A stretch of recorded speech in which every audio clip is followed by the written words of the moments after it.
Hello विद्यार्थीगण, मैं S के कश्यप राजधानी कोचिंग के माध्यम से आपके सामने बेहद ही आवश्यक आपकी जिज्ञासा, आपकी जिजीविसा, क्योंकि आप सिविल कोड से जुड़े हुए तीनों स्टेज पार कर चुके हैं।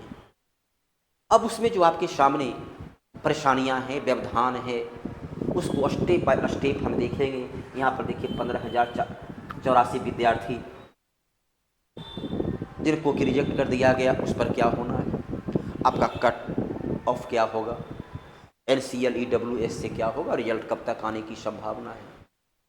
चलिए सबसे पहले तो हम लोग देखें कि 15,084 बच्चे बोर्ड ने स्पष्ट रूप से आपको लिखा है। बचपन से आप मैट्रिक की एग्जाम से लेकर के इंटरमीडिएट हर जगह देखे होंगे कि स्पष्ट रूप से वर्णित रहता है कि कॉपी पर किसी भी प्रकार का नाम, धार्मिक चिन्ह या कुछ अपनी प्रतीकात्मक चिन्ह का या प्रयोग न करें। तो ऐसे विद्यार्थी कुछ ऐसे प्रयोग किए हैं। अब ठीक है, मामला कोर्ट में गया है, अब उस पर जो भी निर्णय होगा वो कोर्ट का अंतिम निर्णय होगा। ऐसे बहुत ज़्यादा पॉजिटिव नहीं कह सकते हैं, क्योंकि वो मैट्रिक एग्ज़ाम से लेकर ग्रेजुएट तक के हर जगह वो लिखा रहता है। जब भी आप एग्ज़ाम देते हैं पीटी मेंस, सभी जगह वो लाइन लिखा रहता है। तो ऐसी गलती कोई विद्यार्थी क्यों कर सकता है, ऐसा गलती कोई विद्यार्थी क्यों कर सकता है। खैर, वो तो आगे कोर्ट का मामला है। दूसरा है कि NCL non creamy layer EWS economical speaker section. अब जाहिर सी बात है कि जब फॉर्म निकलता है तो फॉर्म जब निकलता है तो सारा डॉक्यूमेंट्स उस समय खोजता है। 1 अप्रैल 2022 से 31 मार्च 2023 तक का, तो 22-23 का जो NCL और EWS जिनके पास है वही मान्य होगा, क्योंकि जब वैकेंसी निकलती है जो आपका टर्म ऑफ कंडीशन है उस पर पूरा करना है, उसके बाद का वो स्वीकार नहीं कर रहा है। तो आपके पास यदि 2022-23 का, क्योंकि NCL एक या EWS एक वर्ष का ही बनता है, तो यदि उस वर्ष का है तब तो आप उसके लिए एलिजिबल हैं, अन्यथा। दूसरी, कट ऑफ के लिए आपको ध्यान रखना है कि जो विद्यार्थी का जो कट ऑफ आपका रहा है, देखिए यहाँ पर आपके सामने अगले पेज पर उसका बारे में वर्णन भी है। यहाँ पर जो आपके ये इतने, तो जो 44 नंबर वाले हैं, मैंने ये मान के चलिए कि जो 40 प्लस वाले हैं, जो विद्यार्थी जो हैं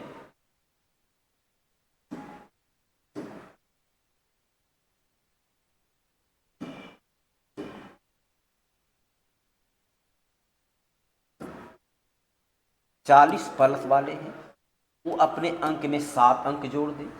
और जो 36-39 वगैरह हैं, जो 40 से नीचे हैं, यानी 36 वाले हैं, वो अपने अंक में 6 अंक को जोड़ दें। संभावित तौर पर यही जो है कट मार्क्स होने की संभावना है। अर्थात जिनके पास 44 है, 44 में 7 जोड़ दें तो 51-52 नंबर तक की यदि उनके पास है तो रिजल्ट हो जाएगी। जिनके पास जो है 41 है तो 41 7 49 नंबर पर संभावित हो जाएंगे। 36 है तो 42-43 नंबर पर वह जो है सो सफलता की मार्ग को पूरी तरह उस कदम पर आगे बढ़ चुके, मंजिल को प्राप्त कर चुके होंगे।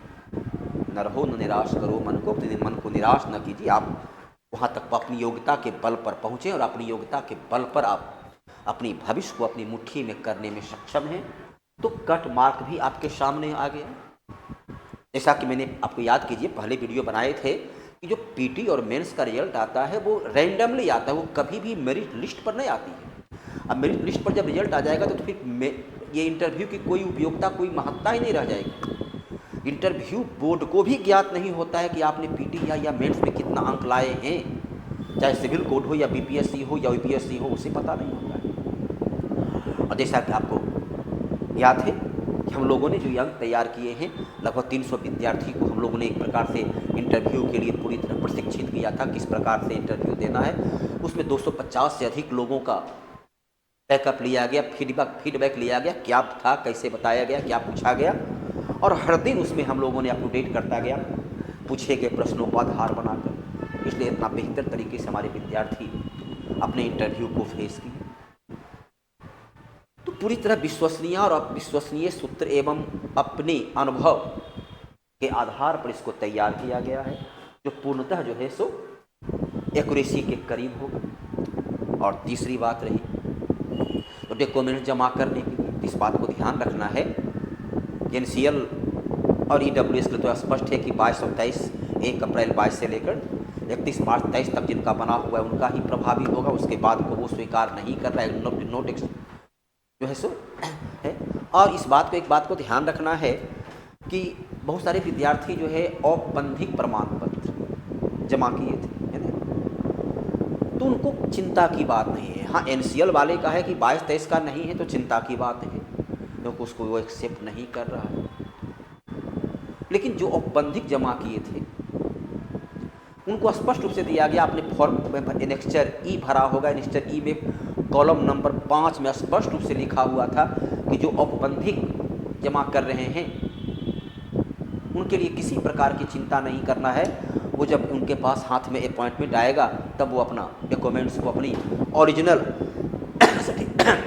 सर्टिफिकेट को जमा करेंगे।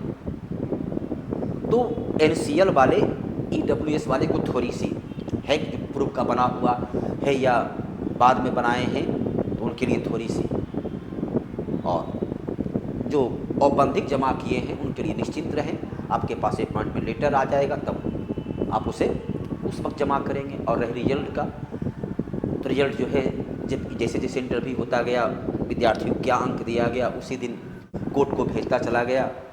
और एकदम जो संभावित तौर पर है कि दीपावली के पूर्व, लक्ष्मी पूजा के पूर्व दशहरा को आप इंजॉय कीजिए, माता की आराधना कीजिए, और दुर्गा पूजा के पश्चात जब सिविल कोर्ट खुलेगा तो दीपावली के पूर्व ही आपके रिजल्ट आ चुका होगा, आपके खुशखबरी मिल चुकी होगी, आप अपने जीवन के भविष्य को अपनी मुट्ठी में कर चुके होंगे। वह अपने भविष्य के लिए योजना को पूरी तरह, आगे की योजना पर वो काम करेंगे। तो रिजल्ट आपके संभावित तौर पर दीपावली के पूर्व आने की संभावना है। कट मार्क्स आपको बतला दिया गया, एनसीएल से जुड़ा हुआ बतला दिया गया, 15,084 विद्यार्थी की जो समस्या है उससे भी आपको अवगत करा दी गई। उम्मीद करते हैं कि आपको ये तमाम तथ्यात्मक जानकारियाँ आपके लिए बेहद उपयोगी रहा होगा। धन्यवाद।